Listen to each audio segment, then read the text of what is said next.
grade y'all's overall performance up front through the first 2 games? I'll give us a solid B+, A-. A couple of us DTs, we're kind of mad we gave sacks to the DN, so we just got to work on finishing throughout the week. But overall, I'll give us a solid B+, A-, that type of areas. You guys are among the nation's leaders, TFL sacks. How does it feel to be that aggressive and be able to set the tone up front? It feels great. Coming in, BV, that's the one thing that he said he was known for, having high percentage of TFLs and sacks. So just being the group that can continue the tradition on, it just feel good to finally be recognized. What kind of foundation have you guys set here over the first 2 games? Just a foundation of earning it every week, never taking nothing for granted.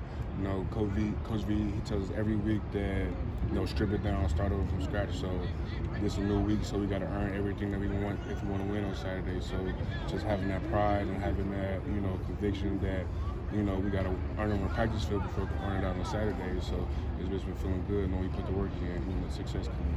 Particularly important to strip everything down this week with so much outside noise up in Lincoln with everything that's happened off the field for them. Yeah, they still got most of their coaching staff up there, so they still been putting up points, through the first 3 games. So we still got to pay respect to them and their offense. So we're going to be prepared as if they still have their head coach, whether who's coaching them or not. They still got the players. They still have explosive players on the outside. Still got a solid QB, solid run game. So we preparing as if nothing's ever happened. Probably nothing new for you guys too.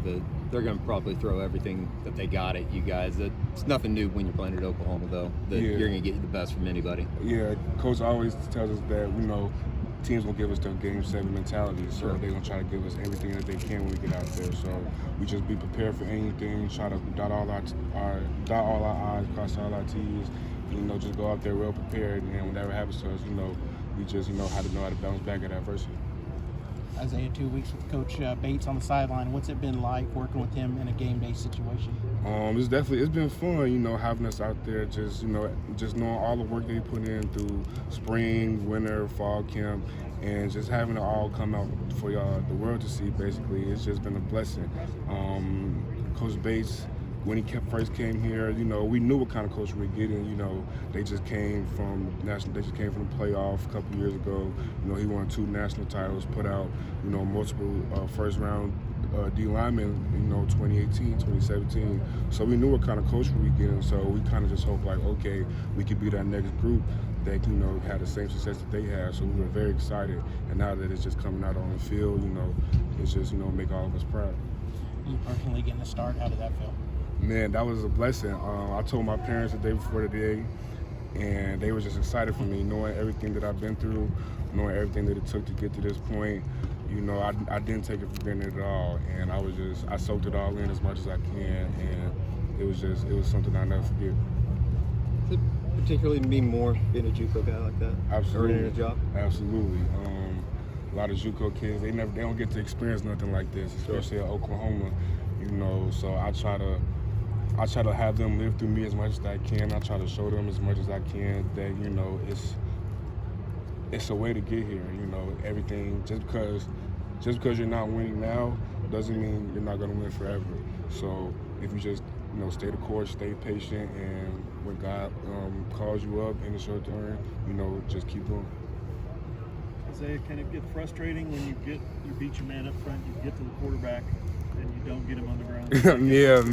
yeah, man. The past 2 games, we had a couple of missed sacks, and our DNs came in and helped us out. So that's definitely been good to have them come in. But coach always tells us to be selfish with plays like that. So definitely that's been a big emphasis the past couple of weeks, is just finishing our plays. Shedding the block and go make a play out. How does it project to future plays? Like, makes you mad, it motivates you?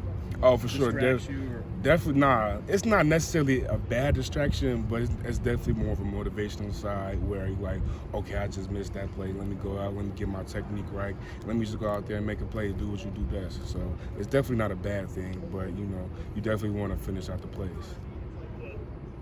Have you heard from any coaches about all of Nebraska's one-score games the last couple of years? Yeah, we definitely talked about it a little bit. They're a competitive team, of course, so he always tells us just, don't take nothing for granted. You know, this is a team that could have easily been 8-5, Right. you know, 9-3 type of team. So just don't clear out all the outside noise and focus on the team, that this is still a competitive team and they can still put up numbers with anybody in the country. So just be prepared to the fullest.